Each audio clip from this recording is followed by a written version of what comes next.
Welcome back, everybody, to Let's Play Everlasting Summer. This is Ray Solution, the solution for all your gaming needs. And the last time, I totally forgot what happened last time. Well, yeah, I went to the canteen. I decided to go. There's ball tonight, but I decided to go watch Alyssa jamming out on a guitar. Okay, so let's go. Secret, whatever she's wearing, I think. Will it be a little dress just like a kindergarten's mantiny? Liana turned red. Looks like I managed to offend her. No, I will wear a biohazard suit just so I don't catch an infection from you. I wonder what kind of infection are you afraid of catching from me? Enough, you guys. Don't quarrel. Idiocy, of course. Yeah. Looks like Ileana was highly pleased with her. As she thought, brilliant answer again. You know, if you already have the flu, you can't catch the cold. Ha, two can play at that game. What are you implying? Oh, nothing at all. I looked away slyly. Do you mean that? She went red again. I don't mean anything. Guys, given that it was Lena who interfered, it probably really was time to stop. You're asking for it. You're gonna get it. What? You're finally wised up? You finally wised up? Instead of replying, Ileana grabbed a plate filled with borscht and tipped it over my head. This game met an unexpected finale. Oh, you little! She jumped and tried to run away. But this time she won't get away. I grabbed her hand. And now what? I can't just smash her head against the table. Well, you could. Not a bad idea. She's been a bit worrisome about when I saw. This pantomime lasts a few seconds. Suddenly, Oleana skillfully grabbed the glass full of compote and splashed it on my face.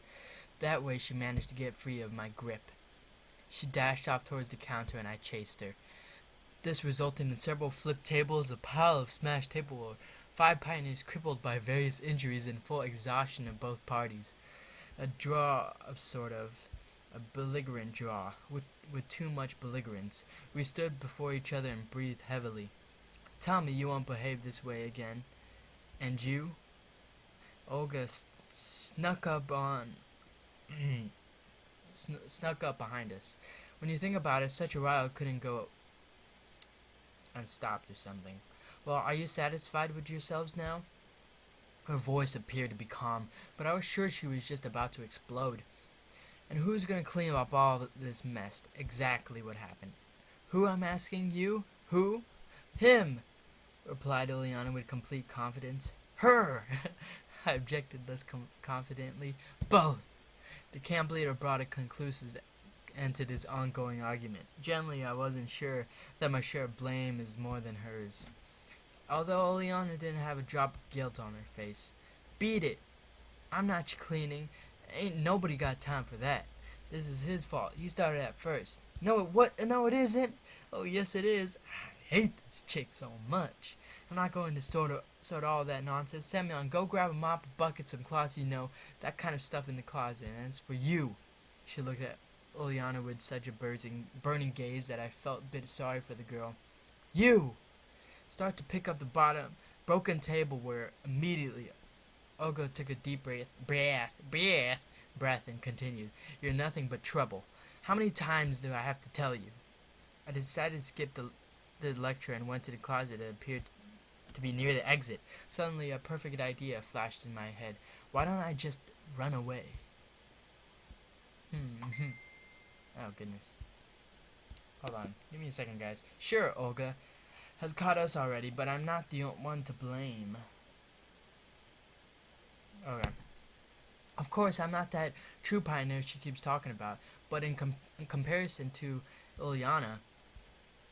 Come on, next part. Anyway, she's the principal culprit. It's not like I have nothing better to do than cleaning up the mess here. I have to seek answers. The truth is out there, somehow flashed through my mind. Be the nice guy? Now she's been a problem to me. I'm gonna run away. Solution came out of thin air. While Olga was scolding Ileana, I snuck into the exit. Thank goodness it was nearby. Slipping outside, I hesitated for a few moments and ran into an electronic. Looks like he was working till late at the club. Where's the fire? Fire? My shuttle is leaving in 10 minutes. What? Hey, what? Hey, wait! Electronics words hung in the air behind me. I ran off towards the square. It's definitely not the best place to hide. Indeed, in a state of stress and fatigue, I frequently start talking to myself. Well, not really talking, but rather mumbling under my breath. It helps me to concentrate and find the right solution quickly. Okay, where to next? Where should I go? The best place would be the one with the least amount of people. Consequently, my way lies in the woods. Half a minute later, I was already relaxing, sitting on a stump near the forest trail. That was one hell of a getaway. I hope that will teach Ileana to behave. Indeed, she's not a child anymore. Well, sad but true. Not a child anymore. Now a thought crossed my mind. I might have sort of mishandled the whole situation. A fair share of that broken tableware is because of me. Moreover, one might mention that I didn't have to engage in that mess at the beginning. It got me thinking, how's the weather? Oh, goodness. Slavia stood right before me. How does she manage to sneak up unnoticed? How does she manage to... Oh, I repeated that. My God, guys. Thank goodness it's not Olga. Fine. Those were the only words I managed to squeeze out of myself. I thought I'd find you here. Why? I'm not sure. It's just... Why does everyone, able to find me so easily? Come on. She looked up at the sky. There are fewer people around here. Does Slavia really think I have some sort of social phobia? On second thought, she actually had a good reason to think so. And what are you doing here? Looking for you. She smiled again, but this time her smile looking a bit different, little friendlier, I guess. Me? Why? Can't you guess? I braced and prepared for a harsh lecture. I understand that you're guilty to a lesser degree than Ileana. Now the camp leader's assistant is defending me. I felt even more pathetic. Damn, get serious. We're not playing bad cop, good cop here. But if I grant that you aren't gonna help her, you can at least help me. Saying that, Slavia looked up at the sky yet again. I wonder what she's looking for up there. And what do I need to do? We have to reorganize the books in the library. It's way better than the disciplinary enslavement together with Ileana. And anyway, it was an offer I couldn't refuse. I'm all at your service, mademoiselle, or madam. She laughed. Then follow me, monsieur. In a couple of minutes we were in the library. All the way I kept looking around in fear of meeting Olga.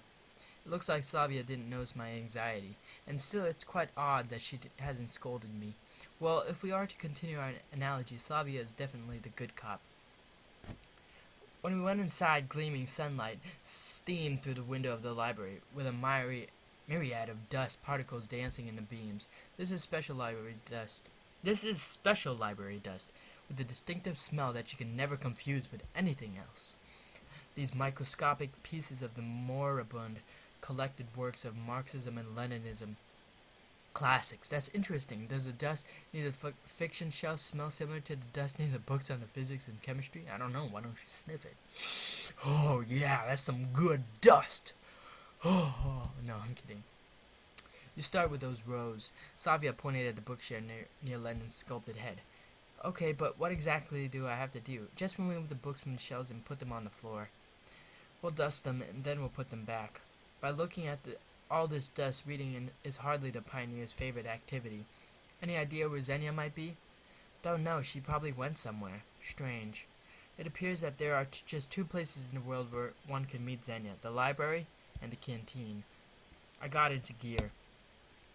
I guess I've never handled so many books in at one time in my entire life. Anyway, I'm much more used to reading from a computer screen or tablet.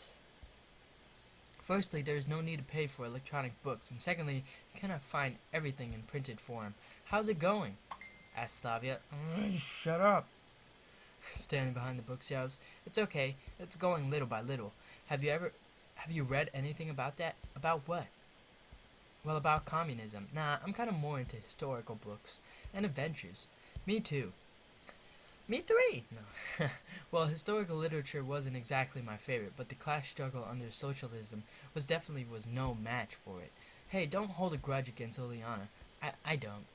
Indeed, I felt that my had ego mostly recovered from the incident at the canteen. Besides, I managed to cleanse myself at the lunch leftovers in a forest lake. It's not like she's doing all that out of spite. Out of spite or not, one should think through one's own actions. Ah, whatever. I kept moving around dozens of books written by people totally unknown to me. I'm gonna forget who they are in a minute. I'll never get to know what they were writing about.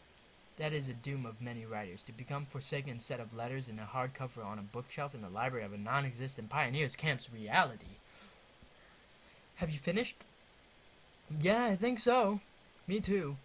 Okay, let's do it this way. I'll wipe them down and you put them back on the shelves. But I don't remember what order they were placed in before. It's okay, nobody reads them anyways. It looks like she has a smile for every occasion. A couple of times I noticed slight differences, shades of emotions in the smile. Joy, happiness, sadness. But those shades were so... How do I say that word? Never mind, just continue. I wasn't really sure that I'm not imagining things.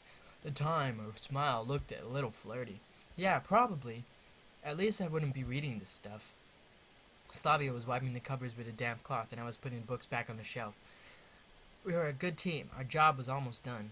Why didn't you take anything from the upper shelves? Upper shelves? I looked up. Sorry, I hadn't noticed them. It's all right. Wait a moment. I'll bring the chair. Even with my rather considerable stature, I wouldn't be able to get them. I stepped out on a chair and proceeded to remove the books from the shelves and passed them to Slavia. After a while, there were only about a dozen books left at the farthest end of the shelf. It looked to me like it wouldn't be hard to reach that far. I always been the type to take a larger bite rather than biting twice. And taking that bite without moving the chair under me became a fatal error. Oh God.